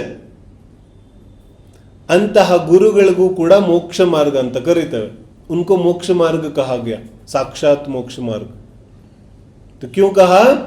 क्योंकि ಅವರ ಮಾಧ್ಯಮದಿಂದ ನಾನು ಕೂಡ ಮೋಕ್ಷ ಮಾರ್ಗದಲ್ಲಿ ನಡೀತೇನೆ. तो ನಿಜವಾದ ಗುರು ಅಂತೂ ಯಾರು ಮೋಕ್ಷ ಮಾರ್ಗದಲ್ಲಿ ನಡೀತಾ ಇದ್ದಾನೆ ಮತ್ತು ನಡಿಲಿಕ್ಕೆ ಯಾರು ಸಾಧನ ಆಗಿದ್ದಾರೆ ಅವರು ನಿಜವಾದ ಗುರು ಇದ್ದಾರೆ. ಅದೇ ಗುರುಗಳ ಸಮಾಗಮದಿಂದ ಗೌತಮ ಗಣಧರ ಕೊನೆಗೇನಾಗುತ್ತೆ? ದೀಪಾವಳಿ ದಿನ ಕೇವಲ ಜ್ಞಾನ ಆಗುತ್ತೆ. ಇದು ಯಾವುದರ ಪ್ರತೀಕ ಇದೆ? ಒಂದು ಕಡೆ ಅರ್ಹಂತರ ದಿವ್ಯ ಧ್ವನಿ ನಿಂತೋಯ್ತು, ನಿಂತೋದ ತಕ್ಷಣ देखो कितने साल? 30 साल, 30 ವರ್ಷದ ತನಕ ಪ್ರತಿದಿನ ಒಂದು ದಿನನೂ ತಪ್ಪದೆ ಪ್ರತಿದಿನ ಉಪದೇಶ ಕೇಳಕ್ಕೆ ಬರ್ತಾ ಇದ್ದಾರೆ. ಗಣಧರರಿಗೆ ಹೊಸದೇನು ಸಿಕ್ಕಿರ್ಬೋದು? बोलो, गणधर स्वामी प्रतिदिन 30 साल तक आते थे समोशरण, बराबर सुनते थे. तो प्रतिदिन नया क्या मिलता होगा? ಹೊಸದೇನು ಸಿಗುತ್ತೆ? ತೀರ್ಥಂಕರ ಉಪದೇಶದಲ್ಲಿ ಹೊಸ ಉಪದೇಶವನ್ನ ಕೇಳಕ್ಕೆ ಹೋಗೋದಿಲ್ಲ ಯಾರು. क्या एंटरटेनमेंट नहीं चल रहा, नया क्या मिलेगा? लेकिन स्वाध्याय में हम लोग बिल बोल सकते हैं कुछ खास मजा नहीं आया आज. उपदेश में। माने मजा के लिए उपदेश सुनते हैं। अरे ಗಣಧರರಿಗೆ ಅಂತರ್ಮುಹೂರ್ತದಲ್ಲಿ ಸಂಪೂರ್ಣ ದಿವ್ಯ ಧ್ವನಿ ಗ್ರಹಿಕೆ ಆಗತ್ತೆ ಅಂತರ್ಮುಹೂರ್ತದಲ್ಲಿ. ಇನ್ನು 30 ವರ್ಷದ ಕಾಲ ಪ್ರತಿದಿನ ಬರ್ತಾ ಇದ್ದಾರೆ ಸಮೋಶರಣದಲ್ಲಿ. ಯಾತಕ್ಕೋಸ್ಕರ ಬರ್ತಾ ಇದ್ದಾರೆ? ಮೋಕ್ಷ ಮಾರ್ಗ ಇದೇ ತರ ಇದೆ. ಇಲ್ಲಿ ಬರ್ದಿದ್ರೆ ಇನ್ನೇನ್ ಮಾಡ್ಬೇಕಿದೆ? ಕ್ಯಾ ಸ್ವಾಧ್ಯಾಯಕ್ಕೆ ಬರ್ದಿದ್ರೆ ಇನ್ನೇನ್ ಮಾಡ್ಬೇಕು ಅನ್ಕೊಂಡಿದ್ದೀವಿ? टीवी मोबाइल और क्या? ऐसे ही समोशरण में नहीं आए तो करेगा क्या? और ಸಮೋಶರಣ ನಿಂತೋಯ್ತು ಅಂದ್ರೆ ಇನ್ ಮಾಡೋದೇನು? ಇನ್ ಮುಗೀತು ಕೇವಲ ಜ್ಞಾನ. ಈ ಕಡೆ ನಿರ್ವಾಣ ಆಗುತ್ತೆ, ಈ ಕಡೆಗೆ ಕೇವಲ ಜ್ಞಾನ ಆಗುತ್ತೆ. ಅದಕ್ಕೆ ದೀಪಾವಳಿಯ ಸಾಯಂಕಾಲ ನಾವು ದೀಪ ಹಚ್ಚುತ್ತೇವೆ. ಜ್ಞಾನದ ಪ್ರತೀಕ ಇದೆ, ಅಖಂಡ ಜ್ಞಾನದ ಪ್ರತೀಕ ಇದೆ. ಗುರುಗಳನ್ನ ನಾವು ಎಲ್ಲೋ ಪೂಜ್ಯ ಮಾಡಿಬಿಟ್ಟು ಇಡೋದಿಲ್ಲ. ಗುರುಗಳ ಉಪದೇಶವನ್ನ, ಗುರುಗಳ ಸಾನ್ನಿಧ್ಯವನ್ನ ನಮ್ಮ ಜೊತೆಗೆ ಸದಾಕಾಲ ಇಡೋದು.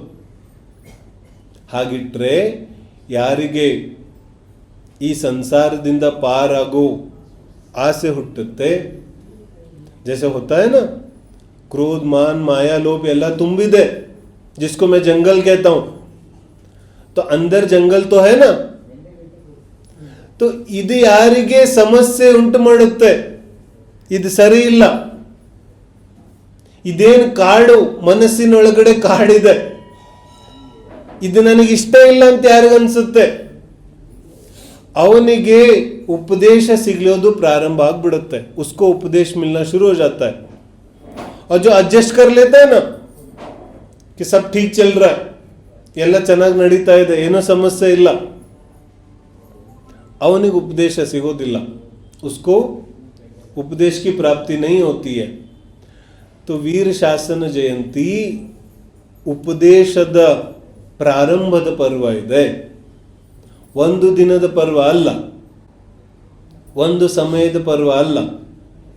ಇದು ಉಪದೇಶದ ಪ್ರಾರಂಭ ಇದೆ. ನಾವು ಕೂಡ ಏನು ಮಾಡೋದಿದೆ? ಪ್ರತಿದಿನ ಇಲ್ಲಿಂದ ನಮಗೆ ಉಪದೇಶ ಪ್ರಾರಂಭ ಆಗಿದೆ. ಗುರುಗಳ ಉಪದೇಶವನ್ನ ನಾವು ಮನಸ್ಸಿನಲ್ಲಿ, ಜ್ಞಾನದಲ್ಲಿ धारणे ಮಾಡಿ, धारण करके प्रतिदिन का जीवन यापन करे तो वीर शासन जयंती भी सार्थक है. और उसके साथ साथ जीवनದಲ್ಲಿ जिनवानी प्रवेश ಕೂಡ ಆಗುತ್ತೆ. तो प्रवेश करने का सब लोगों को प्रयास करना चाहिए. बोले वीर शासन महापर्व की जय.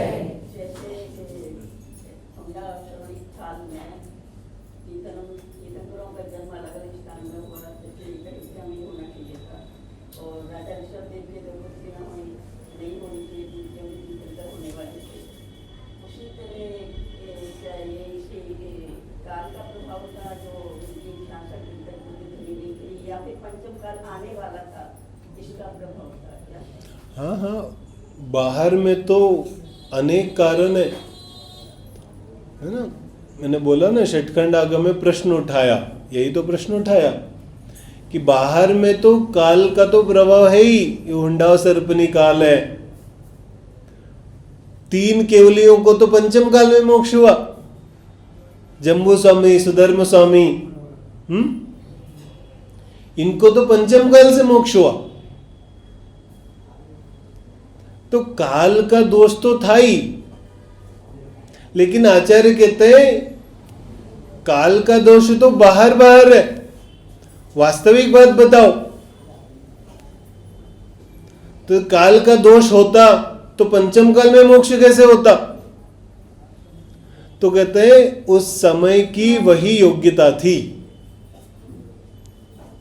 ಯಾವ ಸಮಯದಲ್ಲಿ ಯಾವ ಕೆಲಸ ಆಗಬೇಕಿತ್ತು ಅದೇ ಸಮಯದಲ್ಲಿ ಆಗುತ್ತೆ. समस्या हमारी है कि हमें लगता है कि इसी समय होना चाहिए. ಪ್ರತಿ ರವಿವಾರ 9:30 ಸ್ವಾಧ್ಯಾಯ ಮುಗಿದೋಗುತ್ತೆ. ಇವತ್ತಾಗ ಮುಗಿಲಿಲ್ಲ, आज क्यों खत्म नहीं हुआ? बोला आज की योग्यता ऐसी ही थी, लेकिन प्रश्न क्यों उठा? क्योंकि हमें लगता है कि खत्म हो जाना चाहिए. क्यों लगता है? क्योंकि आदत है. समझ में आ रहा है ना? तो 23 तीर्थंकरों की तो वाणी खिरी थी, तो इसको यही पता था, तो इसको लगता कि अब भी खिरेगी. लेकिन ಈ ಸಮಯದಲ್ಲಿ ಯೋಗ್ಯತೆ ಇರಲಿಲ್ಲ, अब तो योग्यता थी नहीं, तो ವಾಣಿ नहीं ಗಿರಿ. ಯಾವಾಗ ಆ ಕಾಲ ಬಂತು, ಓ ಯೋಗ್ಯತಾ ಆಯಿ, तो ದಿವ್ಯ ಧ್ವನಿ ಹೊರಡಿತು. तो ವಾಸ್ತವಿಕವಾಗಿ ಅಂತೂ वही तो कह रहा हूं ना, ಹೊರಗಡೆ ಅನೇಕ ನಿಮಿತ್ತ ಕಾರಣಗಳಿದೆ. बाह्य में तो ऐसे और भी कारण मिलेंगे. क्यों वाणी नहीं खिरी? तो पहले बोला गंधर्व नहीं थे क्या? तो गंधर्व तो पास में ही था, जाके बुला लाते. बोले बुलाने का विचार ही नहीं आया. तो इंद्र को नहीं आया, दूसरे को क्यों नहीं आया? किसी को भी विचार आने का समय नहीं आया था अभी. क्या ವಿಚಾರ ಬರೋ ಕಾಲನೇ ಕೂಡ ಬಂದಿರಲಿಲ್ಲ. तो ಕಾಲ ಕೂಡ ಬಂತು, तो ವಿಚಾರ ಬಂತು. तो ಜೀವಿಗಳಿಗೆ ಉಪದೇಶ ಸಿಗೋ ಭಾಗ್ಯನೂ ಇರಲಿಲ್ಲ. ಹೌದು, ಹೊರಗಡೆ ಭಾಗ್ಯನೂ ಇರಲಿಲ್ಲ. ಕ್ಯೂಂಕಿ ಉಪದೇಶ ಅಂತೂ ಭವ್ಯ ಜೀವಿಗಳಿಗೆ ಸಿಗುತ್ತೆ. ಎದುರುಗಡೆ ಉಪದೇಶ ಇಲ್ಲ ಅಂದ್ರೆ ತೀರ್ಥಂಕರ ಯಾರಿಗೂ ಉಪದೇಶ ಕೊಡೋದು? ಆಚಾರ್ಯ ಕಿಸ್ಕೋ ಉಪದೇಶ ದೆ? ಆಚಾರ್ಯ ಹೇಳ್ತಾರೆ, ಶಿಷ್ಯ ಯಾವ ತರ ಇದ್ದಾನೆ ಆ ತರ ಉಪದೇಶ ಸಿಗುತ್ತೆ. तो ನಮ್ಮ ಮುಂದೆ ಯಾವ ರೀತಿಯಾದ ಶಿಷ್ಯ ಇರ್ತಾನೆ ಆ ರೀತಿಯಾದ ಉಪದೇಶ ಸಿಗುತ್ತೆ. ಆ ಭವ್ಯ ಜೀವಿಗಳ ಕಾಲನೂ ಕೂಡ ಬಂದಿರಲಿಲ್ಲ, ಉಪದೇಶ ಸಿಗಲಿಲ್ಲ. ಈ ತರ ಅನೇಕ ಕಾರಣಗಳಿದೆ. ಅಂತಿಮ ಕಾರಣ ಏನು? ಆ ಸಮಯದಲ್ಲಿ ಯಾವಾಗ ಯಾವ ಕೆಲಸ ಆಗೋದಿದೆ ಅದು ಅದೇ ಸಮಯದಲ್ಲಿ ಆಗುತ್ತೆ. ನನಗನ್ಸೋ ಹಾಗೆ ಕೆಲಸ ಆಗೋದಿಲ್ಲ. ಆದರೆ ಸಂಸಾರದಲ್ಲಿ ನನಗನ್ಸುತ್ತೆ, ನನಗೆ ಯಾವ ಥರ ಯೋಚನೆ ಬರುತ್ತೆ ಆ ಥರ ಕೆಲಸ ಆಗಬೇಕು. ಹಾಗಾಗಿ ಅನೇಕ ಪ್ರಶ್ನೆಗಳು ಉಂಟಾಗುತ್ತೆ. ಆದರೆ ಕೆಲಸ ಅಂತೂ ಯಾವಾಗ ಆಗಬೇಕಿದೆ ಆವಾಗಲೇ ಆಗುತ್ತೆ. ನಾವು ಅನ್ಕೊಂಡಿರೋ ಟೈಮಲ್ಲಿ ಆಗೋದಿಲ್ಲ. ऐसा विषय है. ಸುಮ್ಮನೆ ಎಲ್ಲಿ ಕೂತಿದ್ರು? ದಿನ ಬರ್ತಾ ಇದ್ರಲ್ಲ, ಮನೇಲಿ ಕೂತಿರ್ಲಿಲ್ಲ ಯಾರು. ಪ್ರತಿದಿನ 4 ಸಮಯ ಸಮೋಶರಣಕ್ಕೆ ಬರ್ತಾ ಇದ್ರು. ಉಪದೇಶ ಹೊರಡ್ಲಿ ಹೊರಡದೇ ಇರ್ಲಿ, ಮನೇಲಿ ಕೂತಿರ್ಲಿಲ್ಲ ಯಾರು. ಯಹಿ ಪುರುಷಾರ್ಥ. ದಿವ್ಯ ಧ್ವನಿ ಯಾವಾಗ ಹೊರಡುತ್ತೆ ಅದು ನನ್ನ ಕೈಯಲ್ಲಿಲ್ಲ. ಆದ್ರೆ ನನ್ನಲ್ಲೇನು ಕೊರತೆ ಇರಬಾರ್ದಲ್ಲ. ನಾನು ಶ್ರೋತೃ ಇದ್ದೇನೆ, तो मैं बराबर हूं वहां पर. चक्रवर्ती के जैसे तो नहीं हुआ कि यहां पर ಸಮೋಶರಣದ ರಚನೆ ಆಗಿದೆ और ये साहब चले दिग्विजय करने. ऐसा नहीं. ಸಮೋಶರಣದಲ್ಲಿ ಶ್ರೋತೃಗಳಿದ್ದಾರೆ, ಅದೇ ಶ್ರೋತೃಗಳ ಪುರುಷಾರ್ಥ ಇದೆ. ಶ್ರೋತೃಗಳ ದಿವ್ಯಧ್ವನಿ ಹೊರಡಿಸಕ್ಕಂತೂ ಆಗೋದಿಲ್ಲ. तो ಪ್ರತಿದಿನ ಹೋಗಿ ಕೂತ್ಕೋತಾ ಇದ್ರು. ಇದು ಶ್ರೋತೃಗಳ ಪುರುಷಾರ್ಥ ಇದೆ.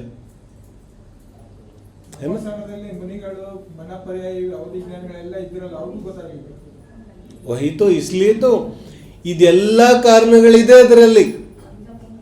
ಅದಕ್ಕೆ ಅಂತಿಮವಾಗಿ ಏನ್ ಹೇಳ್ತಾರೆ? ಆ ಸಮಯದಲ್ಲಿ ಕೆಲಸ ಆಗ್ಬೇಕಿತ್ತು, ಅದೇ ಸಮಯದಲ್ಲಿ ವಿಕಲ್ಪ ಬರುತ್ತೆ. ಬೇಗ ಮೈಸೂರಲ್ಲಿ ಜಿನಮಂದಿರ ಜೀರ್ಣೋದ್ಧಾರ ಆಗಬೇಕಿತ್ತು. बोलो, इतने लोग हुए, किसी को विचार नहीं आया? जब काम होने की योग्यता होती है ना, तभी विकल्प आते हैं, तब तक विचार ही नहीं आते. ವಿಚಾರೇ ಬರೋದಿಲ್ಲ. ನಮ್ಮ ಕುಟುಂಬಗಳಲ್ಲಿ ಈ ತರ ಆಗೋದಿಲ್ವೇನೋ? ಏನೋ ಸಮಸ್ಯೆ ನಡೀತಾ ಇರುತ್ತೆ, ಆರೋಗ್ಯ ಸಮಸ್ಯೆ, ಡಾಕ್ಟರ್ ಹತ್ರ ಹೋಗ್ಬೇಕು ಅಂತ ಅನ್ನಿಸ್ಲೇ ಇಲ್ಲ, ರೋಗ ನಿಂಗಾಗಿದೆ ನಿನಗೆ ಅನ್ನಿಸ್ಲಿಲ್ಲ, तुम्हें तो रोग हुआ था, नहीं ಅನ್ನಿಸ್ಲಿಲ್ಲ. माने मनपरे ज्ञान, अवधि ज्ञान मनपरे ज्ञाನ ಯಾಕೆ? ಮತಿಶ್ರುತ ಜ್ಞಾನನೇ ಸಾಕಾಗಿತ್ತು. ಯಾರು ಪ್ರಶ್ನೆನೇ ಕೇಳಲಿಲ್ಲ ಯಾಕೆ ದಿವ್ಯಧ್ವನಿ ಬರ್ತಾ ಇಲ್ಲ ಅಂತ. ಎಲ್ಲರೂ ಹೋಗಿ ಕೂತ್ಕೋತಾ ಇದ್ದಾರೆ. क्या विचार ही नहीं है. प्रतिदिन जाकर बैठ रहे, ಯಾರಿಗೂ ಪ್ರಶ್ನೆ, ಮತಿಶ್ರುತ ಜ್ಞಾನದಲ್ಲೂ ಪ್ರಶ್ನೆ ಬಂದಿಲ್ಲ ಯಾರಿಗೂ.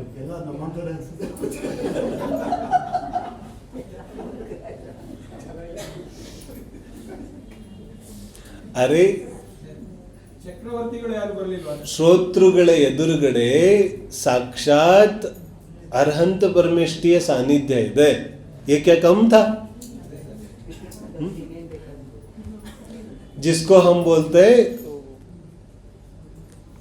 दीपावली नंतर रूप चतुर्दशी मनाते हैं ना, तो रूप चतुर्दशी क्या आता है?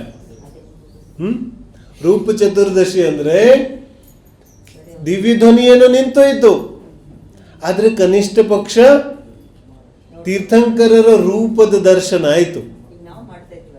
ಹಾ, तो रूप चतुर्दशी मनाते हैं कि दर्शन तो हुआ. तो प्रतिदिನ ಸಾಕ್ಷಾತ್ ತೀರ್ಥಂಕರರ ದರ್ಶನ ಆಗುತ್ತಾ ಇತ್ತು, ಇದೇನು ಕಡಿಮೆ ಇತ್ತು? तो जीव तो ऐसे ही संतुष्ट है, तीर्थंकर का दर्शन हो रहा है, ऐसे ही संतोष है. ದರ್ಶನದಿಂದನೇ उपदेश ಸಿಗುತ್ತೆ. हम भी दर्शन करने क्यों आते हैं? ಜಿನಬಿಂಬ ನೋಡಿ ಯಾರಿಗೂ ಉಪದೇಶ ಸಿಗೋದಿಲ್ಲ, ಅವನಿಗೆಲ್ಲ ದರ್ಶನ ಆಗ್ತಾ ಇದೆ. तो तीर्थंकरನ್ನ ನೋಡಿ ऐसे ही उपदेश मिल जाता था लोगों को. महावीर स्वामी ಮೋಕ್ಷ ಆಗೋಕ್ಕಿಂತ ಮುಂಚೆ ಜೀವಿಗಳಿಗೆ ಮೋಕ್ಷ ಆಗ್ಬಿಡುತ್ತೆ. बोलो, तीर्थंकर तो अभी समोशन में, उनसे पहले पहुंच गए मोक्ष. मौन उपदेश तो ऐसे ही मिलता है. इसलिए कहता हूं, ಯಾರಿಗೆ ಪುರುಷಾರ್ಥ ಇದೆ, ಯಾವ ವ್ಯಕ್ತಿಗೆ ತನ್ನ ಬಂಧನಗಳ ಕಷ್ಟ ಅನ್ನಿಸ್ತಾ ಇದೆ, ದೇಹಾದಿಗಳು ಜೈಲು ಅನ್ನಿಸ್ತಾ ಇದೆ, ಮೋಹ ರಾಗ ದ್ವೇಷಾದಿಗಳ ದುಃಖ ಅನ್ನಿಸ್ತಾ ಇದೆ, ಆ ಜೀವಕ್ಕೆ ಜಿನಬಿಂಬನೆ ಸಾಕು सम्यक ಮಾಡ್ಕೊಳ್ಳಕ್ಕೆ. उस जीव के लिए तो जिनबिंब भी काफी है सम्यक पाने के लिए. और साक्षात अरहंत मिल जाए तो क्या है, ऐसे ही मोक्ष हो जाएगा. ಪುರುಷಾರ್ಥ ಮೂಲ ಇದೆ. ಆ ಪುರುಷಾರ್ಥ ಇಲ್ಲ ಅಂದ್ರೆ ಸಮೋಶರಣಕ್ಕೆ ಹೋಗೋ ಖಾಲಿ ಖಾಲಿ ಬಂದ್ಬಿಡ್ತಾನೆ, ಮಾರೀಚಿ ತರ. ಕ್ಯಾ ಇದೇ ಮಹಾವೀರ ಸ್ವಾಮಿ ಜೀವ. ಬೋಲೋ, ಆದಿನಾಥ್ ಸಮೋಶರಣದಲ್ಲಿ ಏನ್ ಮಾಡ್ತಿತ್ತು? ವಿರೋಧ ಮಾಡ್ತಾ ಇತ್ತು. ಸಮೋಶರಣಕ್ಕೆ ಹೋದ್ರೂ ವಿಷಯ ಅರ್ಥ ಆಗ್ಲಿಲ್ಲ, ಪುರುಷಾರ್ಥ ಇಲ್ಲ. ಯಾವಾಗ ಪುರುಷಾರ್ಥ ಜಾಗೃತ ಆಗುತ್ತೆ, ಉಳಿದೆಲ್ಲ ಕೆಲಸಗಳು ತನ್ನಿಂದ ತಾನೇ ಆಗುತ್ತೆ, ಕಾಲ ಕೂಡಿ ಬರುತ್ತೆ. ಪಂಚ ಸಮಯಗಳಿದೆಯಲ್ಲ, ಎಲ್ಲ ಬಂದ್ಬಿಡುತ್ತೆ. ಪುರುಷಾರ್ಥ ಕರ್ನಾ चाहिए. ಈ ದುಃಖ ಏನು ಅನುಭವಕ್ಕೆ ಬರ್ತಾ ಇದೆ, इस दुख का अनुभव करो, बार बार विचार करो कि कितने दुख में हो, कितने बंधन में हो, ಎಷ್ಟು ಪರಾಧೀನತೆಯಲ್ಲಿದ್ದೀವಿ, ಇದನ್ನ ಪದೇ ಪದೇ ವಿಚಾರ ಮಾಡಿದ್ರೆ ಆಗ ಗುರುಗಳ ಹತ್ರ ಬರುವಂತಹ ಗುರುಗಳ ಉಪದೇಶದ ಮಹಿಮೆ ಬರುತ್ತೆ. ಯಾರಿಗೆ ಬಂಧನದ ಅರಿವೇ ಇಲ್ಲ, ಎಷ್ಟು ದುಃಖ ಇದೆ ಅನ್ನೋದು ಗೊತ್ತೇ ಇಲ್ಲ. ಅವನಿಗೆ ಉಪದೇಶದ ಮಹಿಮೆಯಲ್ಲಿ ಬರುತ್ತೆ, ಅವನಿಗೆ ಪುರುಷಾರ್ಥೆಯಲ್ಲಿ ಜಾಗೃತ ಆಗುತ್ತೆ. ಅವನಿಗೆ ಸಾಕ್ಷಾತ್ ಅರ್ಹಂತರು ಬಂದ್ರೂ ಅವನು ಖಾಲಿನೇ ಹೊಟ್ಟೋಗ್ಬಿಡ್ತಾನೆ, ಅವನಿಗೇನೂ ಉಪಯೋಗ ಆಗೋದಿಲ್ಲ. ಇದೇ ಥರ ನಮ್ಮ ಸ್ಥಿತಿ ಆಗಬಾರ್ದಲ್ಲ. ಅನಂತ ಸಾತಿಶಯ ಪುಣ್ಯದ ಉದಯದಿಂದ ಈ ಜಿನವಾಣಿ ಸಿಕ್ಕಿದೆ. ಇದೇನು ಸಾಮಾನ್ಯ ಪುಣ್ಯದ ವಿಷಯ ಅಲ್ಲ. ನನಗಾದ್ರೆ ಪದೇ ಪದೇ ಆಶ್ಚರ್ಯ ಆಗುತ್ತೆ कि ಬಹಳಷ್ಟು ಜನರಿಗೆ ಜಿನವಾನಿ ಮಹಿಮೆಯಾಗಿ ಬರೋದಿಲ್ಲ ಅಂತ. ಕ್ಯೂ नहीं आती महिमा, मुझे नहीं समझ आता. ಇದಕ್ಕಿಂತ ಅಮೂಲ್ಯವಾದದ್ದು ಜೀವನದಲ್ಲಿ ಏನಿದೆ? दिखाओ मुझे, ऐसी कौन सी चीज है?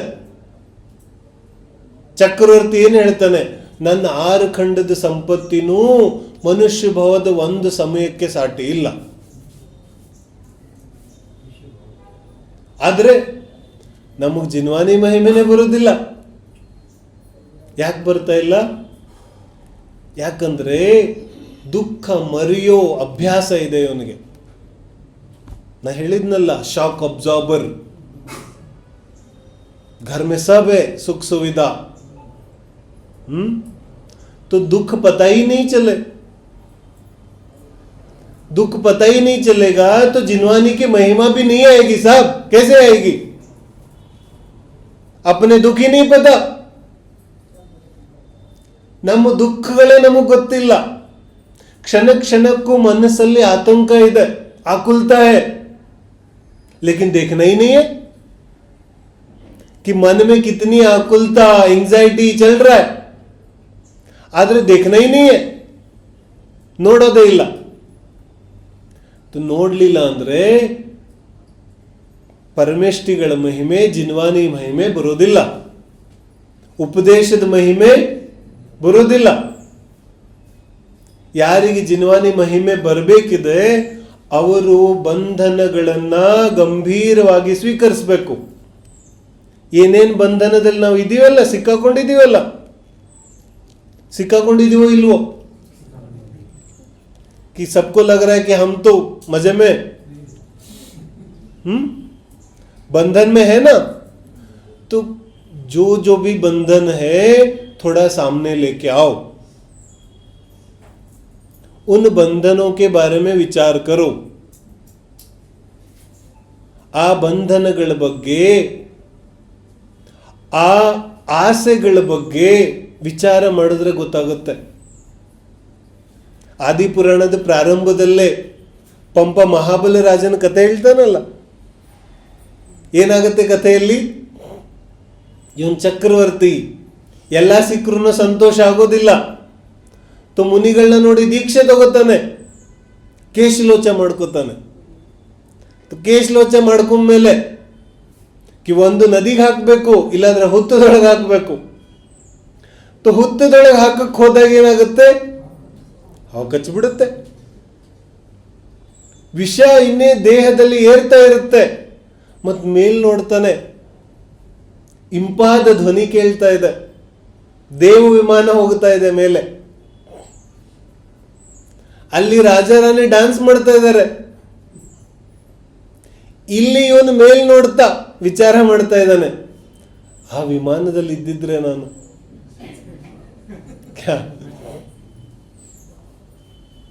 ಪ್ರಾರಂಭದಲ್ಲೇ ಕಥೆ ಇದೆ ಇದು. पद्म पुराण में भी है, मतलब आदि पुराण में. तो ಇಲ್ಲಿ ಕೂತ್ಕೊಂಡು ಇವನು ಮರಣಾಸನ್ನ ಇದ್ದಾನೆ. ये सोच रहा है कि मैं भी उस विमान में होता तो कितना अच्छा होता. ये क्या है? ये बंधन है ना, जीव की विचित्रता कितनी है. मरण पास में आए फिर भी इच्छा नहीं मरी. इसके बारे में कुछ तो सोचोगे. जैसे ही अपनी इस दुर्दशा के बारे में सोचोगे तो जिनवानी अपने आप माथे के ऊपर आएगी, अपने आप. लेकिन सोचना ही नहीं है तो फिर कोई उपाय नहीं है.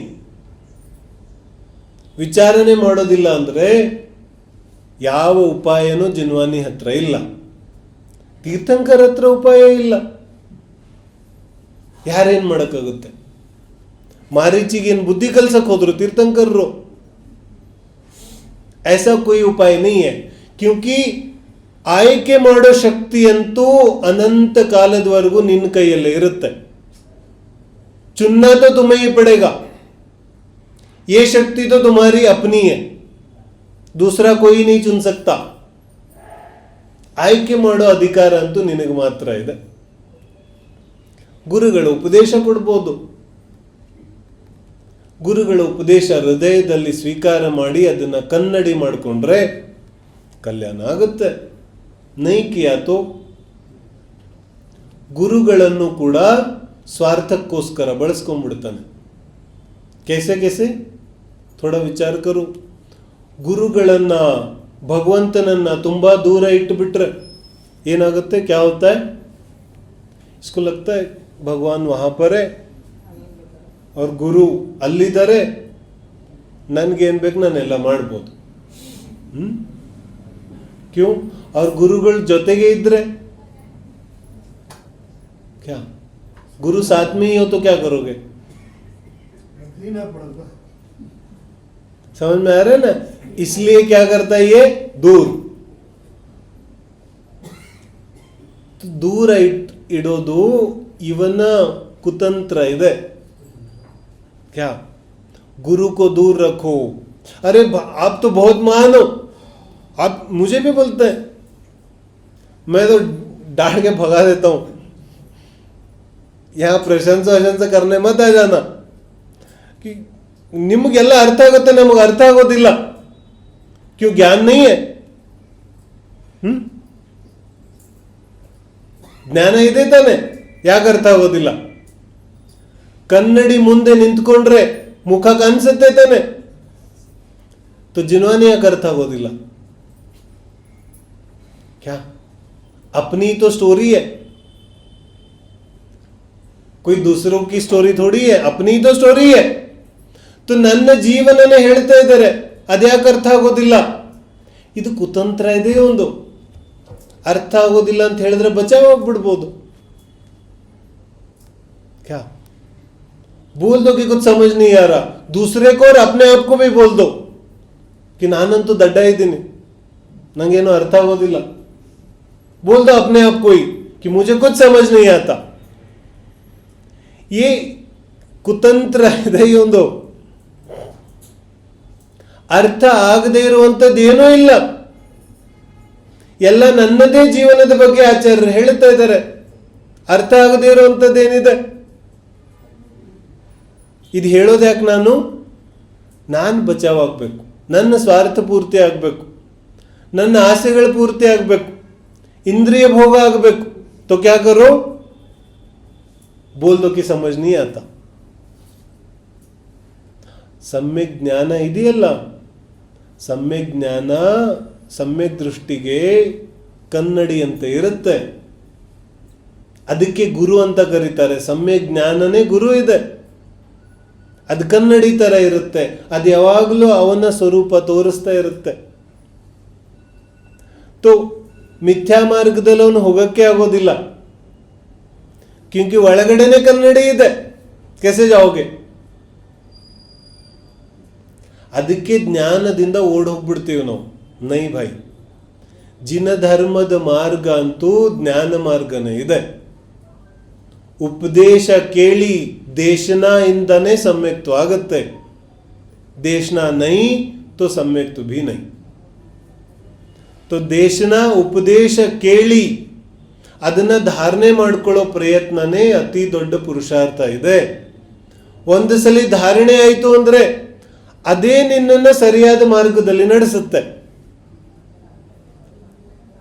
धारणा हुई एक बार, वो धारणा आपको लेके चलेगी, आपको कुछ सोचना नहीं पड़ेगा. क्यों? अंतरंग में ही ज्ञान की ज्योति है, अंतरंग में ही गुरु है. ಇದೇ ಗುರುಗಳ ಸ್ವರೂಪ ಇದೆ. ಹಾಗಾಗಿ दूर बिल्कुल नहीं रखना, शास्त्र पढ़ने से बिल्कुल पीछे नहीं हटना. सतत जब समय मिले, जैसा समय मिले, जो स्थिति हो उस समय अध्ययन स्वाध्याय करो। अपवित्रः पवित्रो वा सुस्थितो दुस्थितोऽपि वा। कोई भी स्थिति हो, अपना स्वाध्याय, ध्यान, चिंतन, मनन बिल्कुल नहीं छोड़ना धारणा होने तक। धारणा होने के बाद अपने आप जीवन चलेगा। ठीक है ना? तो धारणा करना चाहिए।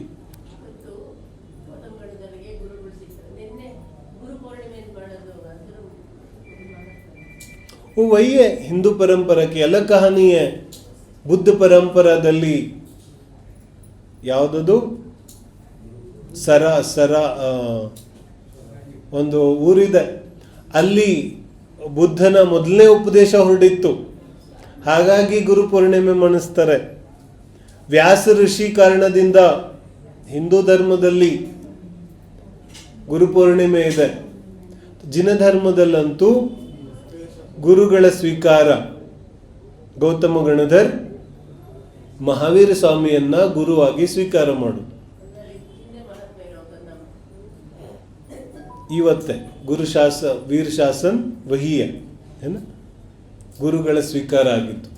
ಯಾವುದೇ ಜಾತಿ ಮತ ಸಂಪ್ರದಾಯ ಇದ್ರೂ ವೀತರಾಗಿ ಗುರುಗಳ ಸ್ವೀಕಾರ ಮಾಡೋದೇ ಅದೇ ನಿಜವಾಗ್ಲೂ ಗುರು ಪೌರ್ಣಿಮೆ ಇದೆ. ಗುರುಗಳ ಸ್ವೀಕಾರ ಮಾಡೋದು है ना।